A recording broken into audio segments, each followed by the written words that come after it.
सभी को नमस्ते। आज का विषय है स्वतंत्रता, कर्तव्य और नैतिक बाध्यता।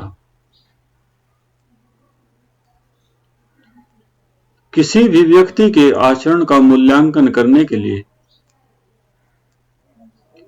उसका स्वतंत्र होना आवश्यक है। स्वतंत्रता व्यक्ति की वह अवस्था है जिसमें व्यक्ति चाहे किसी कार्य को करे, चाहे किसी कार्य को न करे।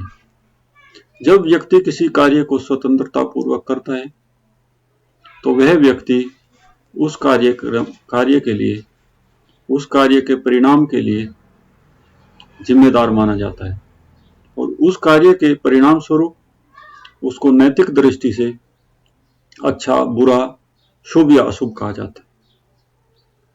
लेकिन जब हम कानून की बात करते हैं तो व्यक्ति कानून के विरुद्ध कार्य करने से उसको दंड मिलता है, कानून के अनुसार कार्य करने से उसको पुरस्कार मिलता है। कानून के अनुसार कार्य करना व्यक्ति की कानूनी बाध्यता है और वहां दंड का विधान किया जाता है। नैतिकता इस बात में भिन्न है कि व्यक्ति नैतिक दृष्टि से चाहे तो कार्य करे, चाहे न करे। लेकिन कई जगह नैतिक दृष्टि से व्यक्ति कार्य करने के लिए बाध्य होता है, परंतु वहां पर कानून के द्वारा किसी प्रकार के दंड का विधान नहीं होता। सबसे पहले हम चर्चा करते हैं स्वतंत्रता के ऊपर। स्वतंत्रता ऐसी अवस्था है व्यक्ति किसी कार्य को चाहे तो करे, चाहे ना करे।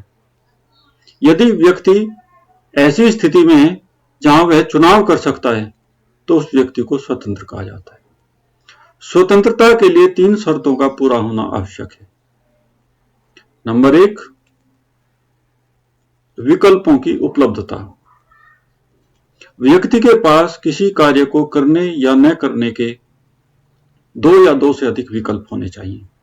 यदि किसी व्यक्ति के पास किसी कार्य को करने के विकल्प नहीं होते तो वह व्यक्ति उस कार्य के लिए जिम्मेदार नहीं माना जाता।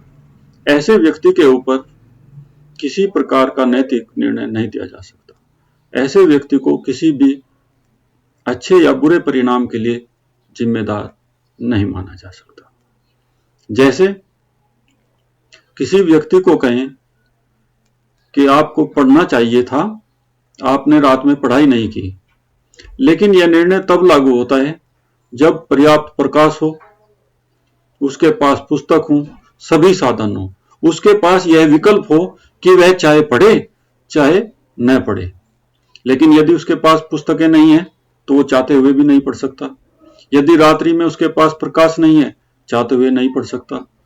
इसलिए उसके पास यह विकल्प होना आवश्यक है कि वह चाहे किसी कार्य को करे, चाहे किसी कार्य को न करे। जैसे किसी व्यक्ति के पास यह विकल्प है कि मैं पढ़ूं या ना पढ़ूं। अगर किसी के पास लाइट नहीं है तो उसके पास पढ़ने का विकल्प समाप्त हो गया। तो ऐसी अवस्था में यदि वो कहता है कि मैं नहीं पढ़ पाया, गुरुजी को या परिवार वालों को बताता है तो उसको कहते हैं तुम्हारी कोई गलती नहीं, तुम्हारे पास लाइट नहीं थी रात को, तुम्हें बुखार था, तुम्हारे पास पुस्तकें नहीं थी, इसलिए उस व्यक्ति को उस कार्य के लिए जिम्मेदार नहीं माना जाता। इसलिए पहली शर्त स्वतंत्र रूप से कार्य करने के लिए, स्वतंत्रता के लिए विकल्पों का उपस्थित होना आवश्यक है। दूसरी शर्त संकल्प के लिए कार्य करने की क्षमता, योग्यता। यदि व्यक्ति किसी कार्य करने के लिए योग्य है तभी वह व्यक्ति नैतिक दृष्टि से उस कार्य को करने या न करने के लिए जिम्मेदार माना जाता है और उसके आचरण के ऊपर निर्णय दिया जाता है। अच्छा या बुरा, उचित या अनुचित, शुभ या अनुचित का निर्णय, नैतिक निर्णय उसके ऊपर दिया जाता है। उदाहरण के रूप में आप समझें, जैसे एक व्यक्ति के पास 2 बेटे हैं। एक बेटा शारीरिक रूप से कमजोर है, अयोग्य है, अपंग है, कोई अन्य बीमारी हो सकती है। लेकिन एक दूसरा बेटा अच्छा है, मजबूत है, खूब पैसा उसके पास है और पिताजी बीमार हो जाते हैं, उनको सेवा की आवश्यकता होती है, तो जो बेटा उनका योग्य है वो चाहे तो सेवा कर सकता है, चाहे तो सहयोग कर सकता है और चाहे सहयोग नहीं कर सकता, क्योंकि उसके पास सहयोग करने के लिए योग्यता है। लेकिन एक बेटा जो अपंग है, अक्षम है, सक्षम नहीं है, योग्य नहीं है उनकी सेवा करने के लिए, समाज ऐसे व्यक्ति को नैतिक दृष्टि से जिम्मेदार नहीं मानता।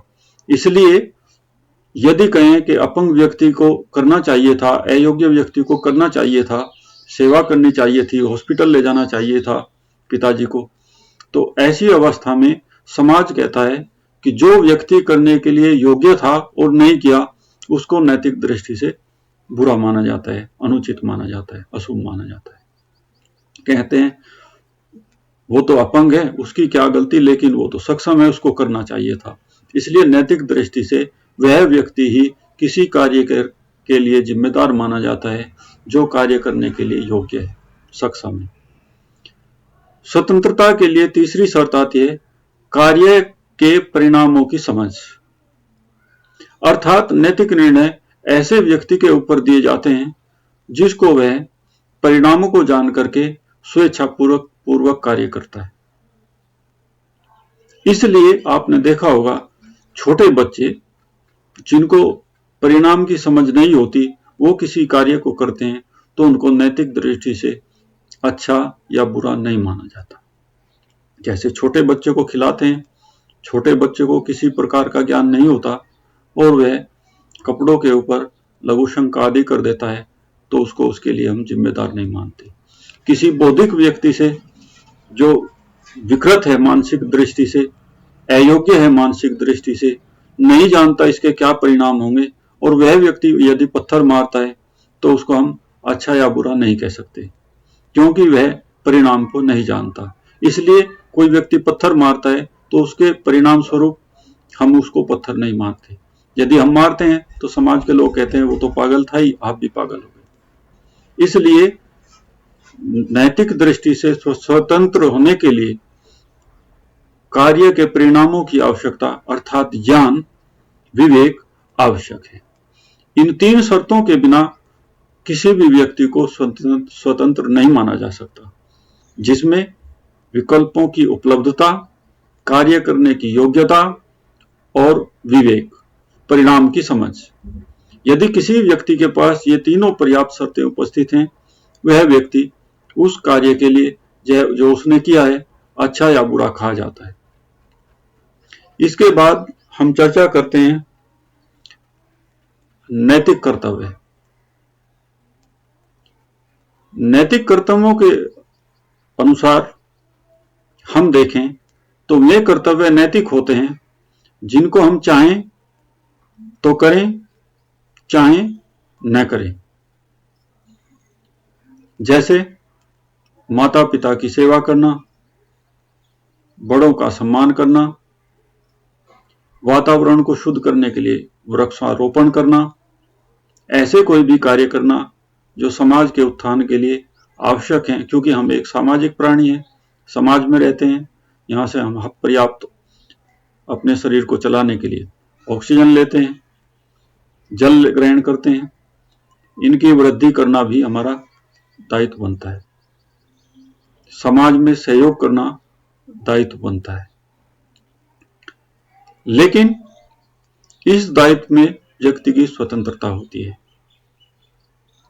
कोई भूखा व्यक्ति हमारे द्वार के बाहर खड़ा हुआ है, हमारे पास भोजन है, हम जानते हैं कि वह भूखा है, हमारे पास विकल्प है, हम चाहें भोजन दें ना दें, तो यदि हम भोजन नहीं देते तो ऐसी अवस्था में लोग हमको बुरा मानते हैं, अच्छा नहीं मानते।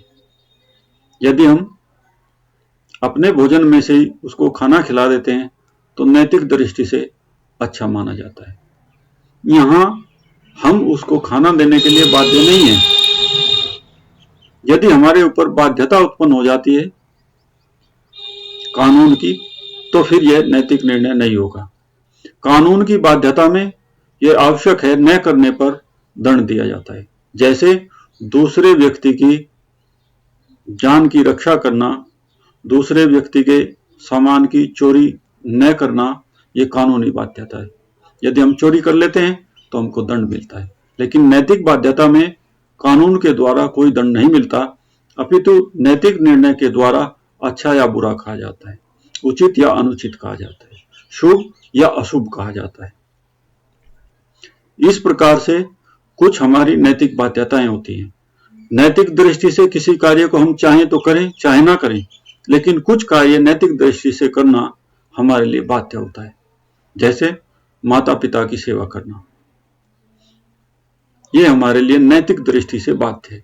यदि माता पिता भारतीय दृष्टिकोण से यदि देखें, तो वो भारतीय समाज व्यवस्था की दृष्टि से देखें तो बच्चों का दायित्व पड़ता है कि वह माता पिता की सेवा करें, उनकी रक्षा करें, उनके पालन पोषण का ध्यान रखें, उनके शरीर की आवश्यकता पूरी करें, चिकित्सा की आवश्यकता हो उसको पूरा करें, कपड़ों की आवश्यकता को पूरा करें, भोजन की आवश्यकता को पूरा करें।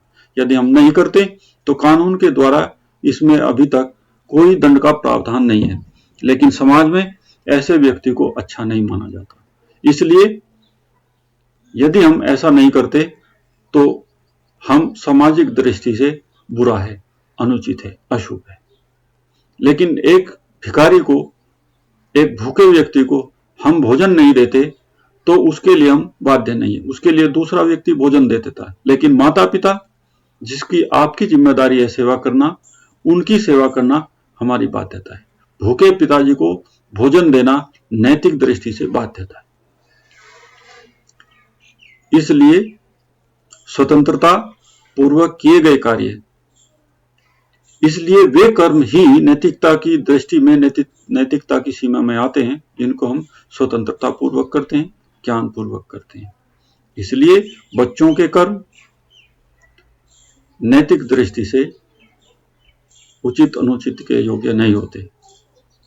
इसलिए माता पिता की सेवा करना उन लोगों के लिए नैतिक दृष्टि से अच्छा या बुरा होगा जो इसको स्वतंत्रता पूर्वक करने के लिए योग्य हैं। जो व्यक्ति उनकी सेवा करने के लिए योग्य नहीं है, उनके लिए नैतिक बाध्यता लागू नहीं होती। जैसा आज समाज के अंतर्गत